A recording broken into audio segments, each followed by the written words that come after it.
జై శ్రీరామ్. అందరికీ నమస్కారం. ఈరోజు మనము కర్కాటక రాశి గురించి తెలుసుకుందాము. ముందుగా మన ఛానల్ని లైక్ చేయండి, షేర్ చేయండి, సబ్స్క్రైబ్ చేసుకోండి. కర్కాటక రాశి అనేది రాశి చక్రంలో 4వ రాశి. దీనిని ఆంగ్లంలో క్యాన్సర్ అని కూడా అంటారు. కర్కాటక రాశికి అధిపతి చంద్రుడు. ఈ రాశివారు సాధారణంగా సున్నితత్వం, భావోద్వేగం, కుటుంబానికి ప్రాధాన్యం ఇవ్వడం వంటి లక్షణాలు కలిగి ఉంటారు. కర్కాటక రాశి వారు సున్నితంగా మరియు ఇతరుల భావాలను సులభంగా అర్థం చేసుకుంటారు. ఈ రాశివారు కుటుంబానికి చాలా ప్రాముఖ్యత ఇస్తారు మరియు వారి చుట్టూ ఉన్న వ్యక్తుల పట్ల శ్రద్ధ వహిస్తారు. వీరు భావోద్వేగాలకు లోనయ్యే అవకాశం ఉంది. ఈ కర్కాటక రాశి వారు తమ కుటుంబం మరియు స్నేహితులను రక్షించడానికి ఎల్లప్పుడూ సిద్ధంగా ఉంటారు.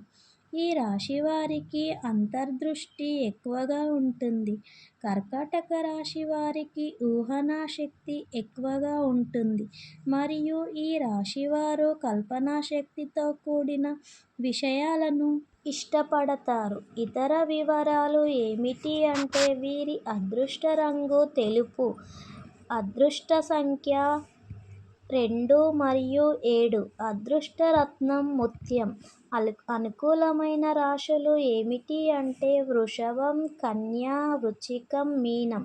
2025వ సంవత్సరం కర్కాటక రాశి వారికి కొన్ని ముఖ్యమైన మార్పులు మరియు అనుభవాల వలన తెస్తుంది. ఈ వ్యక్తిగత మరియు వృత్తిపరమైన జీవితంలో ఎదుగుదల, సంబంధాలలో లోతు మరియు అంతర్గత బలం పెరగడం వంటివి ఉంటాయి. ఈ కర్కాటక రాశి వారికి 2025 సంవత్సరంలో డబ్బు పరంగా కూడా ఎన్నో సమస్యలు ఎదుర్కొనే అవకాశం ఉంది అని కూడా చెప్పవచ్చు. ఈ రాశివారు చాలా మొండిగా ఉంటారు.